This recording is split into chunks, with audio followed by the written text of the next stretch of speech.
Okay, so if you've been on my channel much before, you might know that I quite like a good fuzz pedal. So this is going to be a bit of a mammoth video of me going through all 19, I think, of the fuzz pedals that I've got here.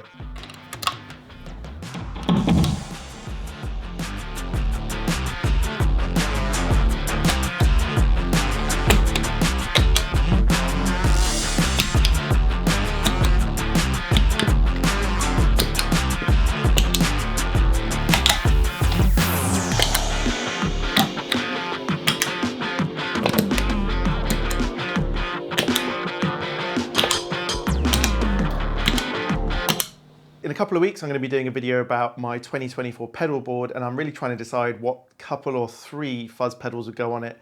I know you might think that's mad, but once you really get into fuzz, there are distinct types, and that's how I've broken this video up. Okay, we're going to deal with all the Tonebender type stuff first, then anything that's fuzz face based, and then anything else, like I've got a couple of octave type fuzzes. Now, before we start that, the guitar I'm using today is probably what I'd call my number one, you know, my main guitar. If I was playing out, this is definitely going to be the first one in my gig bag, and that's my Dale Wilson early 60s Strat. It's tuned down to, it's tuned down to standard D, which is where I love this guitar. It's really Hendrixy. I love it for that. Let's first hear just the amp alone. The amp today is the Bartel Starwood. I like it in this clean-ish setting. It's just got just enough grunt.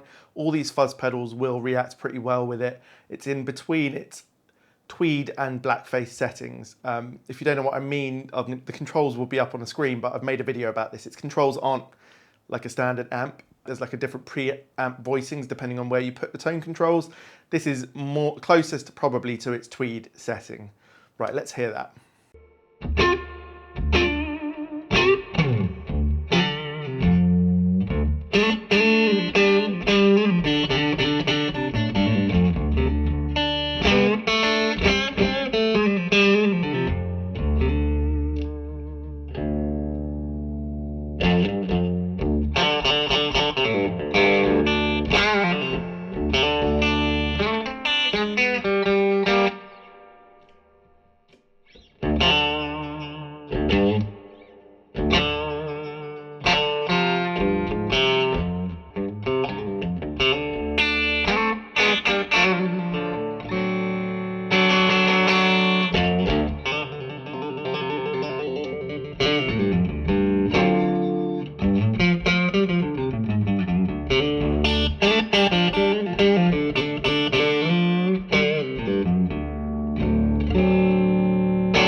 Okay, let's kick things off with this absolutely mad pedal. It doesn't actually belong to me, it's just on loan from a friend of mine, Stuart from Sunbear Pickups, who you've heard me mention probably loads of times.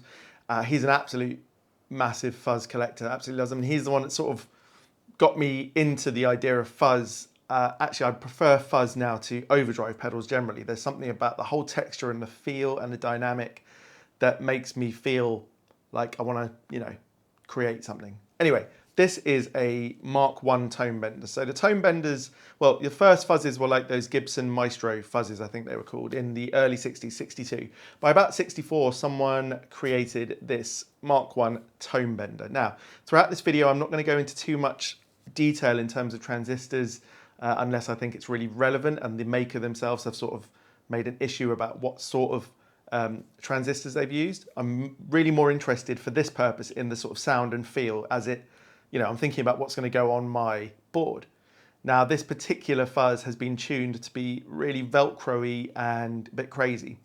Now, it has a dip switch on the side, which can then make it go into what's like a more zonk thing, which I'm not going to use in this demo. There's other zonk pedals coming that I probably prefer, whereas this one, if I did that, it really gets gated and difficult for me to play personally, but it's a lot of fun. So let's hear how it sounds.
So set like that, it's actually quite usable. Like the notes sustain quite well, yet they have that sort of Velcro-y edge, which is really good fun.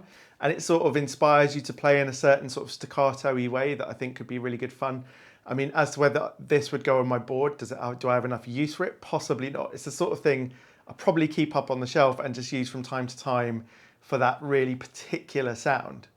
Now, I said I wasn't going to go into the history, but the Mark I Tonebender does have a sort of interesting history because yeah, the first fuzz box made by Gibson, well, not many of them made them over to the UK, but someone wanted this guy, Gary Hurst, to sort of play around with his fuzz box and maybe modify it or adapt it into something. And the first Tonebender came out when Gary Hurst basically kept that Gibson one for himself and made a whole new fuzz box for this particular musician. I don't think we know who it was necessarily. And the Mark I is what came out of that. So yeah, again, this whole history of fuzzes is like a load of accidental things that happened. It was a really experimental time, and I love that, the idea that I'm playing with a circuit that was sort of conceived so early on. But anyway, let's put that to one side. It's a fantastic thing, that Seeker Effects pedal, but I'm not sure it'll be on my board. Okay, now in this Tonebender category, I'm putting the zonk type pedals. So we're going to go for the Reeves ZO next. Now Reeves Electro make really fun, interesting pedals. One thing about him is he doesn't use germanium.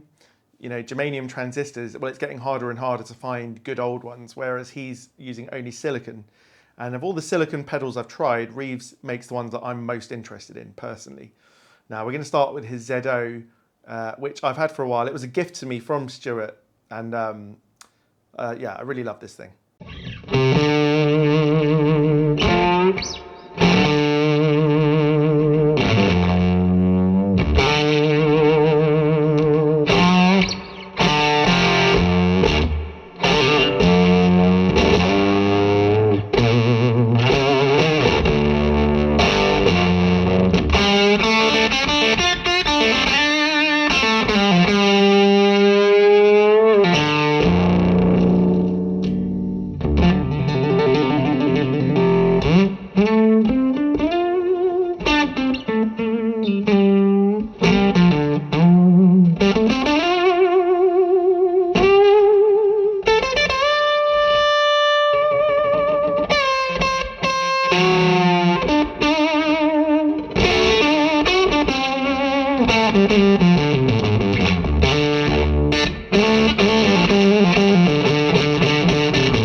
So you can hear a similar Velcro-y texture like you could in that first pedal.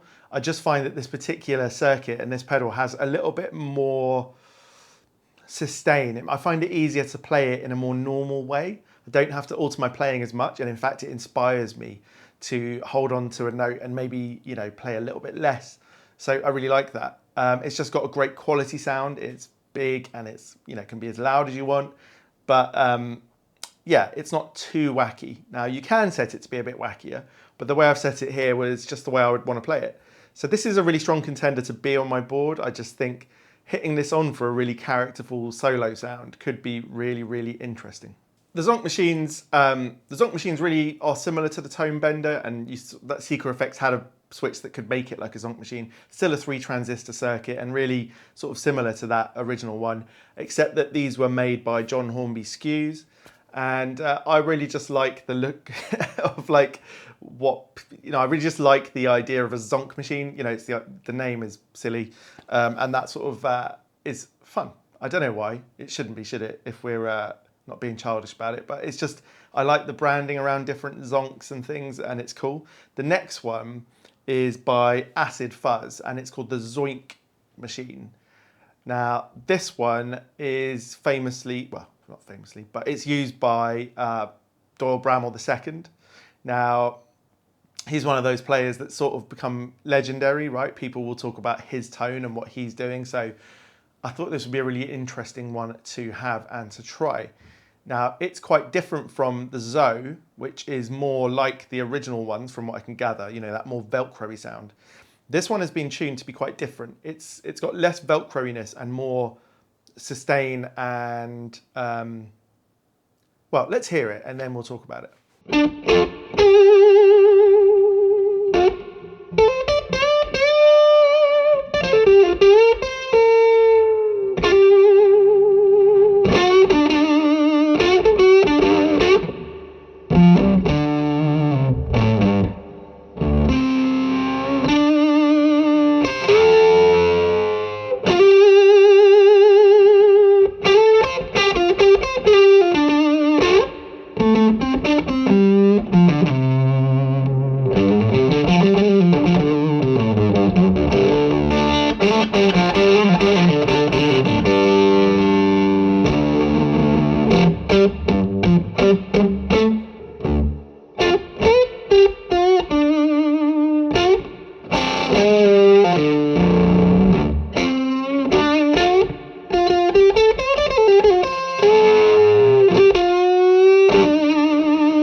So look, whilst I like that tearing sound you get, right? If that's how I could describe it. What I like with the Zoink is it's not as gated feeling to play. It doesn't disrupt what you're doing at all. Now the Z doesn't do that. Sorry, the ZO, the ZO doesn't do that much either. Even though it sounds more zippy, Velcro-y, whatever you want to call it, it doesn't feel difficult to play. Whereas some really sort of faithful recreations can be a bit over the top and fun for an effect. You know, I think if you're recording, it's something you use to make a particular sound. If you're playing live, if you want a pedal board to take about or whatever, you know, then those Mark 1 zonk things can be a bit difficult. This particular one, I think it almost sounds like an overdrive pedal in some situations, right? Depending on how you set it. And I like that it's a really musical thing to play. What I do like about the ZO though, the sound is a bit more strident and the acid fuzz is a little bit more compressed. So I'll have to play around with those two to decide which one ultimately I prefer the most. When it comes to doing my pedal board, what we'll do is I'll show you the other pedals I'm going to be using, the Univibe, the overdrives, the delay and everything, and then we'll sort of have a short list of fuzzes from this video, 5 or 6, that we play in and out just to see what it feels like. And with other guitars, right? It's got to be good with a humbucker, it's got to be good with a Telecaster, etc. Okay, now the next pedal is really, really special.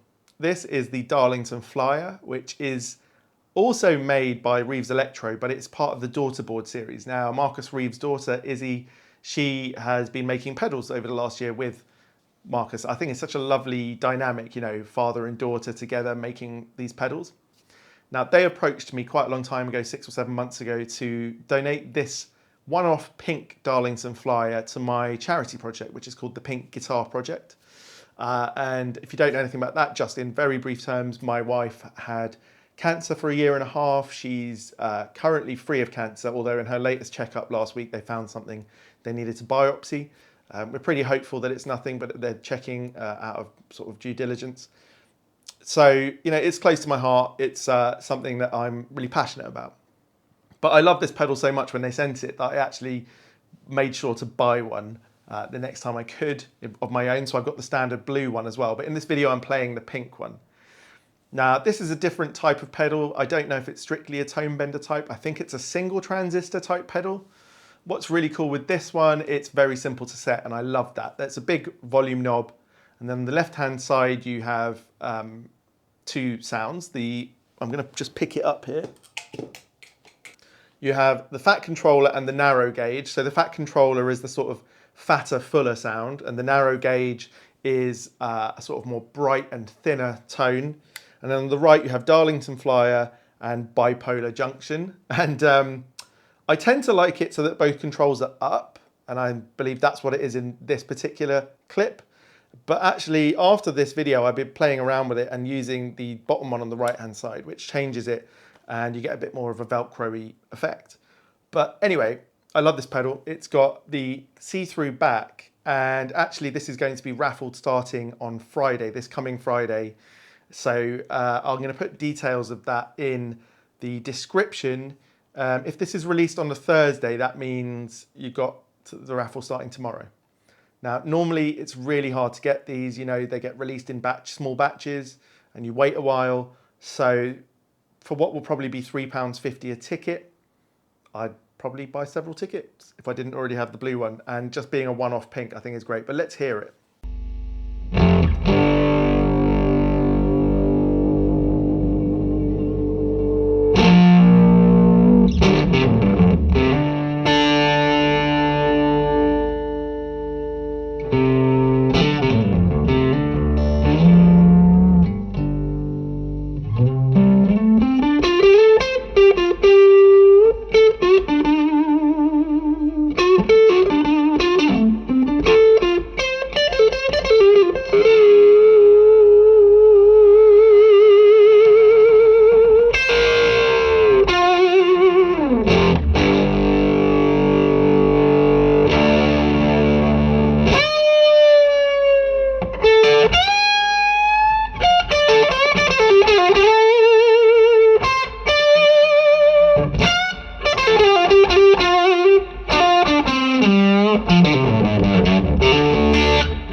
This is a totally brilliant pedal to me. From the minute I got it, I couldn't stop telling other people, you've got to try the Darlington Flyer, to the point a couple of people I know, including Stuart, have managed to buy one since.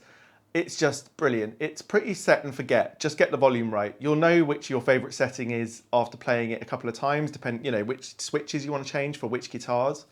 For example, when I play it with a Telecaster, I like the left-hand side up, so that I get a nice fat tone, but I like the right-hand side down. And I'm going to make a little video probably next week while the raffle's still going on, just having a closer look with a few guitars at this pink Darlington Flyer.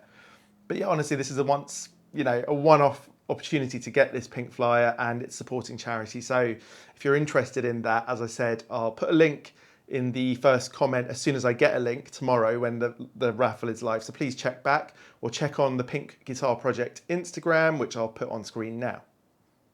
Okay, let's move on to the next one. Now, this next pedal has the proper gigantic sort of, case and look and feel of a Mark 1.5 Tonebender. Now, these came a year or so after the Mark 1s and become more familiar to us in sound, because really it's the fuzz faces took off from the Mark 1.5s.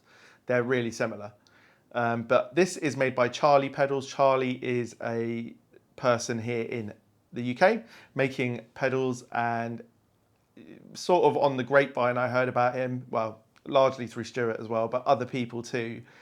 And there's real whispers about how Charlie is just a complete wizard of fuzz. You know, every pedal you get from him is just fantastic. There will be another of his pedals in this video as well. But this was my first time owning a proper vintage type fuzz like this, and let's just say it's something pretty special.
So Mark 1.5 Tonebenders and fuzz faces are quite similar, but one of the main differences, I think, and I'm not sure of the exact position of whatever capacitor or resistor or transistor is doing it, but you get a tighter bottom end, which with fuzz faces can be a massive, great, big, walloping bottom end that's great, and you love it, but it can get lost a bit. This one, I decided to play it there in a sort of more tame way. I didn't really crank everything or anything, but I wanted you to hear the glassiness, which will remind you of a fuzz face, but also the sort of really musical sustain you get in there, and it just made me feel something when I played it. I mean, obviously I'm looking for that in every pedal that I enjoy, like you feel something, you know, you get that when you get a pedal you love, you just feel something inspirational that you want to play it. And yeah, it's just one of those moments when I got this, that's what really turned me on to fuzz in the first place. I think it was the first really serious fuzz that I got. And yeah, that may go on the board. The problem is it's pretty massive. That's the same problem with a couple of the pedals here that you're going to see. Okay, the next pedal though is also a Mark 1.5 type, but it's slightly different. This is possibly the most notorious pedal company around at the moment, Isle of Tone. Now, Isle of Tone is one sort of mad German guy, I think, called Johannes. I might have that wrong. If I have, I'll have cut it out, so you won't even see this. But he makes, or has designs and gets made. I don't know who does the painting. I don't think it's him. I think it's someone else. But the beautiful aesthetic, it's really cool, very retro, vintagey, vibey looking. Now, what I like about this particular one, it's a small enclosure one, which you can get massive enclosure ones, which look extremely cool. But the fact that I love this pedal and the fact that it's small is going to be a real plus for it when it comes to making the pedal board. Now, it took me a bit of time to get used to this pedal. I wasn't sure what to expect. I did think it was a fuzz face, a full-on fuzz face when I first got it. And I think someone explained to me it's not quite. So I wasn't sure when I first got it. The more and more I use it, the more I get to know how to work it, the better it becomes. And that's true with some bits of gear and not with others. Like the Darlington Flyer, you just turn it on, you set the volume where you like, and I just went for it and loved it straight away. The Isle of Tone, the first few uses I thought, this might have been an expensive mistake. And then I decided to spend a few hours with it one day, and yeah, it really got under my skin. So let's hear what it sounds like.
Yeah, this pedal just has the thing, and it's maybe not as loose in the bottom end as like a full-on fuzz face from what I can tell, but there's a slightly tamed bottom end to it that is still bigger than the Mark 1.5 I've otherwise got. And it's got this 3-position selector, which has a small circle, then a medium circle, then a bigger circle. And I tend to think I don't know whether it's using resistors or whatever it's using, but the sound gets bigger as you go along, and it suits different guitars in different ways. But what I liked was even when I rolled it back and it had that glassy germanium thing happening, it still had a bit of this attitude to it, and the low end was still evident, but it wasn't taking over. It's possibly top of my shortlist to be one of the fuzzes on my board. Why not? I mean, it's spectacular, really. Now, they get a bit of flack, I think, depending on who you are, because of the price. During COVID, like a lot of things, the prices went a bit mad. A pedal like this might have gone for 12, 13 or 1400 quid. Some of the bigger and more extravagant and amazing looking machines might have gone for a couple of grand or more. It depended. It's not easy to get them. They don't make many, and they prefer that they're not selling it to people who are going to move it on like that to sell it for loads of money. So ultimately, I think now sells a lot through connections. You know, is this being sold to someone who's going to really play it and use it? And there's lots of great players I know, but one in particular, Art Menezes, he really loves Isle of Tone, and I really like his sound. So yeah, when we come to do the pedal board, this will definitely be top of my mind. Okay, this next pedal I have to hold up on screen because it's brilliant. It's so mad. I haven't opened the back yet, and it must be so empty in there. Like if I put up the Darlington flyer, brilliant. I love this thing.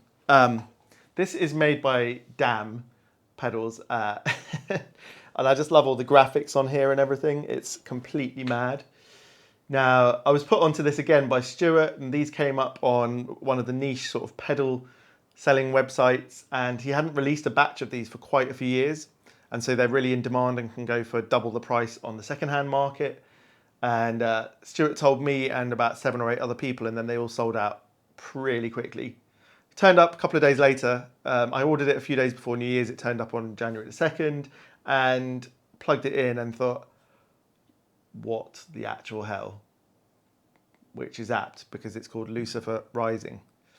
Now, this is a Mark IV Tonebender, which from what I can gather is the same as the Mark III Tonebender in a different case, and in this case is not really like the Mark IV anyway. So the circuit is there in, well, it's Damn's Mark IV Tonebender, and it is brilliant. Let's hear it.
So currently next to the Haze 67, it's up there to be my main fuzz sound. But the size of it could be a deal breaker, right? I haven't shown you the pedal board. I'll show you in that video. It's not going to be a massive pedal board. It's going to be reasonably concise. Is that the right? That's not the right. Compact. So this might have an issue, but look at it. It's just so cool, and it felt great to play. Again, it has that lower mids and low end thing, but tightness with it. So I like the fact that it doesn't have that buzzy top end. You know, the whole thing feels full, cleans up really well. It's just fantastic. Okay, we're going to move on to fuzz faces now. So big enclosures might continue to be a problem. We all love a proper big fuzz face. Yeah, we all love a proper big fuzz face, and I'm just holding these up to show you the size. They're both, you know, that was a massive pedal. This is just as big. But I've got a couple of different of these big round ones, and then a few sort of more normal sized enclosures. Now the fuzz face is similar to the Mark 1.5 or Mark II Tonebender. And well, these are famous for often, I guess, is Jimi Hendrix, and then lots of other people after that, like Eric Johnson, for example. The one I've got here is called the Ivor Fuzz. It's made by Dustin Francis, and it was, again, the first serious fuzz face that I got, I think. And the sound of it reminds me most of like an Eric Johnson type fuzz, which is not something I would necessarily be in. You don't have to set it like that, but I think in this clip it most goes towards that sort of direction. He calls this the 1968 one. He does a few different variations. So well made. Like, I love, you know, how old it looks and everything. Obviously the fact that it says Arbiter and everything is probably a little bit frowned upon, perhaps, because it could be considered like a, you know, a copy, but it's a loving replica. And yeah, let's hear that.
So if you see what I mean, it has that really good smoothness, you know, depending on the type of music you want to play. But I think if you set your amps and everything the way Eric Johnson does, this wouldn't be far off from that sort of a thing.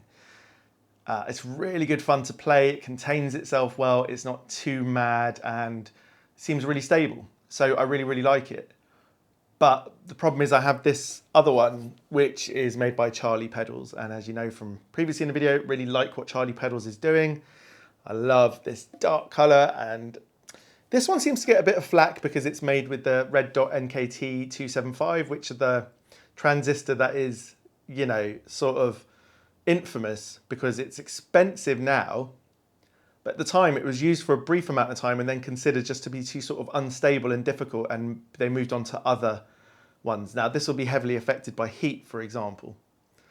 I don't think it deserves the flack that it gets in the comments when I use it or when I see other people talk about these sort of transistors, because ultimately, for example, Charlie has found, you know, the reason they get expensive is the transistor is difficult to get hold of in terms of the right readings and then matching a pair together and getting the right sounds out. You know, I wonder how many dozens they go through to get one pedal out, and it's not cheap to buy these. I mean, these transistors could be like 50 or plus quid each, and if you're buying loads of them to try and match them, then it gets really expensive really quickly.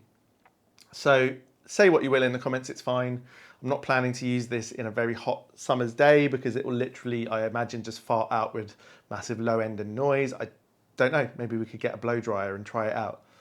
But in my cold-ish January studio, I think it sounds great, and it's my preference in terms of the sound type over the previous one because it's, well, I'm gonna use that awful word, vibey, right? It's got less of a rich, saturated sound and more of a sort of vibey sound. Let's see if that comes across. Yeah.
Yeah, I think what I mean by that is basically, if the previous one to me reminds me of more of a sort of 70s or 80s Marshall, this reminds me more of a sort of vintage amp sound when it's a bit cranked, you know. It has that more separated out sound and not such a core of saturation.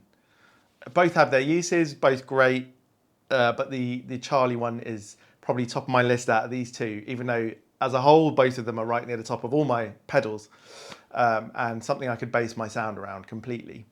So let's hear other fuzz faces to sort of see how they differ. So the next one is also great. It's the Dominion Fuzz.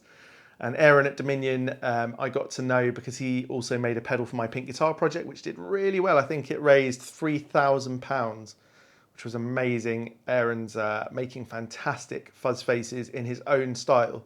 They're slightly different to everyone else's, and people are really noticing. You know, the likes of JD Simo and Joey Landreth and other people are using them because he has an ear for tuning them in a way that's maybe less vintagey sounding, but really in touch with this sort of modern big sound that people are making. Whether I bring that across in this video or not, I'm not sure. But this is his normal enclosure one, which he made throughout 2022, I think. Maybe 2023 as well. He doesn't make that anymore, and he's got a new fuzz that's just coming out now called the Faceless Fuzz, I think. But yeah, this is the original Dominion. Again, these went mad in price. You know, if you bought one, it cost you 300 and odd quid, and people were selling them for like 700-800 quid straight away. I decided to keep mine because it's really cool.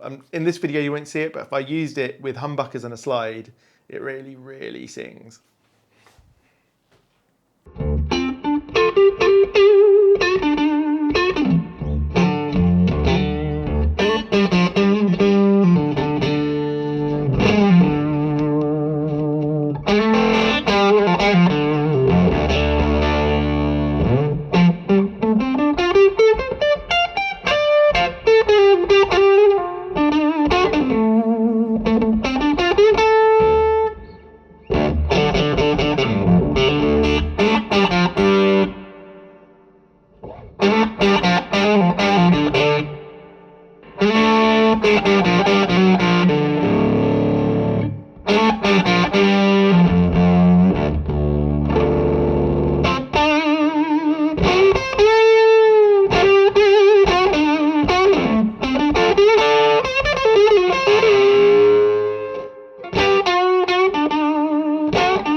So it has a huge wall of sound feeling to me, and it's somewhere between those two previous big fuzz faces in terms of saturation and then like a sort of more vintagey separated tone, right? It doesn't quite go as saturated and like core tone as the Ivor one, but it's not quite as laid back as the Charlie one. It's somewhere in between, and I think it's a great thing, and it's a great size as well. It's much smaller, so there's a chance that that ends up being the fuzz face, because I'm basically going to have one bender, one fuzz face, and one something else on my board.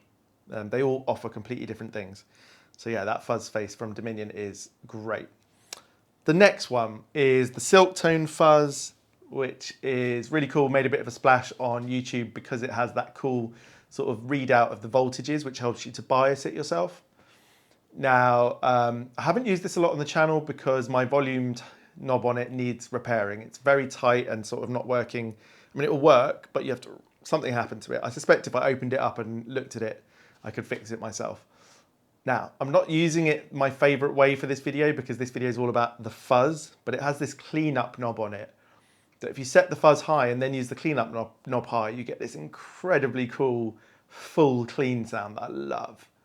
And it could be like an always on pedal for me, to be honest with you. But in this one, we're going to hear it with some fuzz.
To be honest with you, if someone asks me for a fuzz that they could buy at a sort of mainstream place, mainstream price, you know, Andersons have sold these and they're in the £200 range.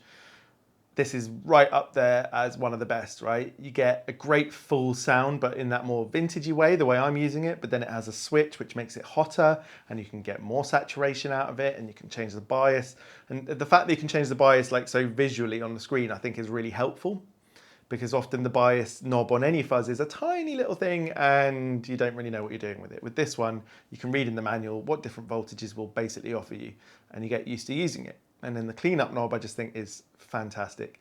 You could quite easily think of having a board where you have two of these next to each other, one set with the cleanup knob really high and one without. Yeah, really like it. And it's my probably, if you're looking to spend, I don't know how much these go for exactly, 200 and something pounds. On a fuzz, you know, a seriously good fuzz, that would be my tip. Right, next I've got this Focus Fuzz, and this is one of two pedals in the video that was gifted to me by Danish Pete, who has to be one of the loveliest people I've ever met. I went to see him and film some stuff for the Pink project, because again, him and Thorpe FX had donated a Pink, the Dane pedal, which raised 2.5 grand, which was amazing. And yeah, he just noticed that I really liked fuzz, so he gave me this and the Argo by Mythos. You know, when you go to that amazing Anderson's room, it's really cool. It's like a one-bedroom flat where it's set up with the big studio as the living room. Then there's a kitchen, there's a bathroom, and then I guess what was the bedroom is like a recording room with a glass panel that you can see through. And the whole thing is like an Aladdin's cave. The kitchen is just full of boxes of pedals that are open, and Pete's obviously receiving stuff all the time for the channel and trying them, and he's got them all over the place and then have multiples of some of them. And he's just like, yeah, I think you'll like this one, and I think you'll like that one, and just shoved them over to me. And so I really cherish this and the Argo, and obviously I'll never let them go. That's really cool. So yeah, this is just a really good fuzz. Like if I'm doing a video where I don't want to sort of make anyone feel like they can't relate, because I know people have said that about my channel, it might be hard to relate to some of it. I get that. But this is a good normal fuzz. Again, you can buy it from Anderson's. It's not crazy expensive and it just sounds good. But yeah, in the context of this video, it might not live up to a lot of the other ones. But out of context of comparing to these crazy fuzzes, it's just a good old fuzz. Let's hear it.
So I think in isolation, that pedal has a slight, for me, it's like a metallic bright edge to the note, and that in isolation maybe just isn't as awesome as some of the other pedals here. But I think in a mix, it probably works really well because it sort of hits those upper mids a lot more.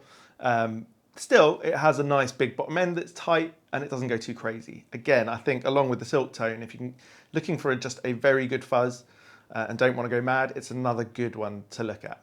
Okay, one more fuzz face type pedal to go. This is the Jext Telez Jextface 2. These are really limited pedals that were just made for a few years. I think one or two guys over in the States, maybe in Boston, and they've got a very basic, old looking website, and it looks like they made them between 2017 and 18, various different types of fuzz. This is a limited edition of 25, this particular one, and I got it from Japan well, I imported it from Japan. I heard about them from Raffle, don't want to say Raffle, which some people say, but yeah. I was watching his channel back in 2020, probably in my earlier sort of YouTube days, and he recommended them as like one of the best fuzzes he tried. I thought I'd give it a try. Why not? It wasn't mega expensive, like 200 and something pounds, I want to say, but it's good. I've never played it that much. I played it at the beginning and then it just sort of sits there. It looks quite cool. But I decided to obviously give it a go for this. Let's see what it sounds like.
So actually listening to that and playing with it, it just feels like a really classic fuzz face. You know, not too massive, but certainly got some sort of girth to it. And you know, you could do all the Hendrix sounds you want with it. I think it's pretty good actually. I don't know why for some reason I'm not massively excited by it. There's no reason not to be. It's good. Maybe because I've had it for quite a while and seen it a lot around the room. So you know, it just is what it is. But it's not my number one pick fuzz face. There's no reason why it isn't, really. So I haven't got much to say about it. It's a good fuzz face. I probably prefer playing it to the Focus Fuzz for sure. And it sounds as good as most fuzz faces. Okay, moving on. Okay, I've got a few fuzz pedals here that I'm not 100% sure how to describe them. So I've put them in the end of this fuzz face section. Now, one of them is definitely not a fuzz face. So maybe I'll just make this section like the others. This pedal, it massively seems to push above its weight, I guess. Now, you know, I'm a big fan of Rift amps on the channel, and just as a tease, well, quite a few of you noticed that I sold my Rift Ainsley Lister last year. I actually have it back now. So that you will see in a video soon. So this is Rift's fuzz pedal. Now, I know Chris reasonably well. I've done a course with him where he taught me how to build amps and all sorts. He's not a big fan of fuzz. Now, you might not know about Chris that in his 20s he was somewhat of a session musician. So he's pretty experienced and yeah, just never really gets on with fuzzy fuzz. So he decided to make a fuzz pedal that would be what he'd want out of a fuzz pedal. Now, it's a really simple looking but sort of elegant enclosure. It's a normal size, which is definitely in its favor. And it has quite a few tones in it, given it's so simple. It's basically got a voicing switch with 2 voices and a fuzz stroke volume knob. Let's hear what it sounds like.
I mean, it makes sense seeing as what I told you before, but if you're someone who wants something a bit fuzzy and maybe a bit sort of like amp-like and low gain, I think it's a great pedal. Now, he doesn't really make many of these. I think he's done a couple of batches. I don't know if he's planning to do any more. I think, hopefully he is.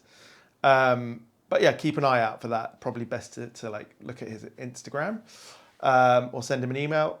But yeah, generally with any guitar and whatever, it's just worked really, really well. It's got a nice amount of volume. Like you can really push hard if you want. The voicing switch, I think, tends to do those two sort of like one fatter and one less fat sort of sounds. And that works really well again, depending on the guitar. So yeah, and it's really well made. If you look inside, you know, it's properly hand wired and everything like that. Okay, the next two are, okay, next we've got a couple of mad Norwegian pedals made by Fjord. Now actually one of these was given to me by Danish Pete, another one is on loan from Stuart at Sunbear. I'm not actually sure which one because these pedals are quite confusing. But we're going to deal with the Berserker first, and this is the version 1. Now it's quite an odd pedal.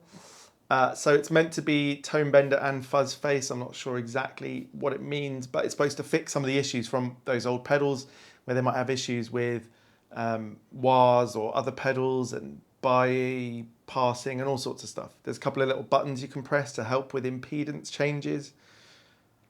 But really, the big knob is the gain, the left-hand small knob is volume, and the other one is thickness. And that's really what I was interested in. I didn't realise that at the time that I recorded, and I'm wondering why it sounded a little bit thinner than I would have hoped. So the thickness knob I probably could have played with more. But let's hear it anyway.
So given the price, I'm surprised at the quality of these. The quality of the like production is really good and the sound is cool. It's interesting, it's a bit mad.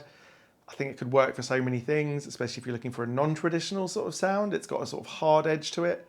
I think it'd really work for like punky and rocky music. So yeah, that's cool. Right, the next one is the Fenrir, one of those.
Okay, the Fenris is utterly mad. It's weird to use, but it sounds pretty glorious. That's based on the Super Fuzz. I'm not 100% sure about that, what that is, but it seems to be a thing. And I can only really tell you, and I can only really go by what I can hear from this pedal. It takes a bit of time to get used to how to set this pedal up, and I haven't really managed that yet, to be honest with you. So I'm not going to go into too much depth, apart from to say what I have got out of it was really cool. It's another sort of sound in the arsenal, really. I wouldn't think of it as using it for like some sort of vintage tone. It's a bit more modern sounding to me, but it's got a big sound. I could really imagine it for recording, you know, sort of like an anthemic, you know, rock tone. So it's a really cool pedal. And I'm surprised really at the quality of these for the price. I think I've seen prices in the £100 and something for some of these. So yeah, definitely worth a look and a try. Great fun. And I'm sure with someone else's useful video on YouTube, I could get my head around this in a few minutes. So yeah, pretty cool. Okay, we're going to go into the last few pedals, which are going to be the sort of octave ones. There's the Octaland by Kingtone, the Argo by Mythos, and also the SM Fuzz. Now the SM Fuzz has a normal side and then like an octave added side to it. We'll look at that one first, but I'm going to be playing it with just the octave. Now, it's a really cool pedal. I like the SM Fuzz. I used to have the non-octave version and quite enjoyed it. I don't think it's the best fuzz around, and it's not that cheap for what it is, but I really like Scott McKeon and his playing, and I'd like to support him. So I had bought the SM Fuzz, sold that, and then bought this one, and he gets some incredibly good sounds out of it, much better than I can get. But I do watch his Instagram a lot to try and like pick up on ideas from him. So anyway, let's hear that.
So the SM Fuzz is quite an aggressive pedal in a way. Like it really has a distinct sound to it, and with that octave on, yeah, you can do really sort of crazy things. And it's got a couple of other switches on the pedal, which I didn't use in this, but they can really make it gated and they can make it, you know, spitty and all sorts. So very cool pedal to have. Would it be my only ever fuzz pedal if I had to have one? It's possible, right? Because you've got it's flexible. You've got both sides to it. So yeah, it's definitely one worth looking at one. And giving it a go if you're into fuzzes. And although I said it's expensive, it's 200 and something, it's not 300, 400, 500 quid. So, you know, maybe accessible for you to try that. And they sell pretty well on the secondhand market. My original SM sold really quickly for a good price. So yeah, I like it. It's somewhere between the other two pedals actually, because the Octaland has the most vintage character to me, and the Argo has the most octave and pure octave-y sound. But it's based on a different thing, I think. The Argo is based on the Cob, I think. It's a sort of blender between an octave and a fuzz. So it's a really cool pedal that you can play around with a lot. I liked the individual Argonaut pedal, which is just the octave bit of that. And Danish Pete gave me this pedal, the Argo. He actually wanted to give me the Argonaut, but he didn't have a spare one on hand, so he was really kind. He just gave me the bigger one. and I really like it. It's definitely something I think of putting on my board, right? It's a very particular, interesting octave sound. Whereas the Octaland, I actually like it less for its octave and actually more for its drive, and it's very loud. It's a really cool boost. Let's hear the Argo and then we'll finish with the Octaland.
Yeah, so as I said, the Argo has a very particular sound. It's that boost with a bit of fuzz and then this very very definite octave. So for an actual octave pedal, it's incredibly useful. Out of the three of them, it's my favorite for using that octave effect. You get some really funky tones out of it. Okay, let's hear the Octaland.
So I actually went through a phase of using the Octaland as my only main drive pedal. You can have it on with just drive and a lot of volume, and you don't have to have the sort of octavey voice. And yet on the other hand, you can set it aggressively to have an octave, and it always has that Kingtone vintage vibe to it, and it's got the dip switch on the front with the different sort of voicings to it. I love this pedal. It's a strong contender to be that third wacky fuzz, you know, as I said, a Tonebender type, a fuzz face type, and then something different, an octave or something else. And it's got a very strong chance of being that thing. So yeah, it'll be in my short list, I'd have thought. So I think it's been a long one. It's probably been over an hour, maybe my longest ever video, apart from a studio tour I did back in the earliest, in like the first year of my channel. I hope I haven't missed anything out. There's been a lot.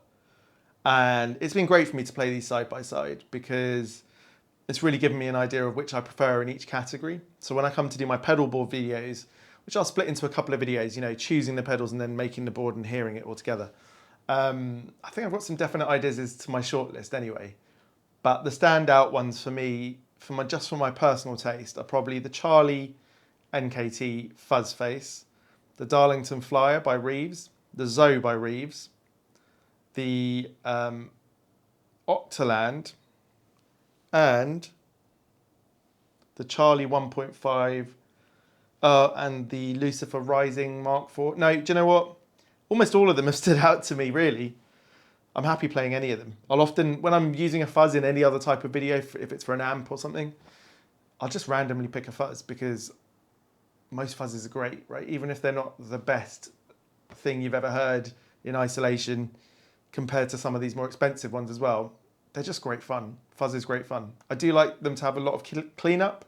Most of these ones do, and that's something I really look for, but almost all fuzzes are interesting. So yeah, it's been a really long one. I don't know how many of you will have got to the end here, but I hope you found it interesting. And if you're looking for a fuzz, you know, lots of these small makers, from Charlie to Dam to Dustin Francis to Dominion, you know, and Seeker Effects, you know, they're making interesting stuff all the time. A lot of it is on Instagram, so I'd look over there for all of this stuff.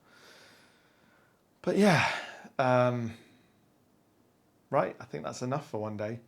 So I'll see you on the next one. It's probably worth mentioning at the end, I'm really near 10,000 subs and we're doing my Sunbear Pickups PAF giveaway. Someone's going to win a pair of 59 PAFs that Sunbear makes, hard to get hold of normally. And I think he'll work with you on whatever aging and cover type you want. So you just have to subscribe to the channel. And when I hit 10K subs, a couple of weeks later, I'll draw a name out of the hat. And yeah, it'd be really cool to have a pair of those PAFs. Anyway, see you on the next one. Cheers.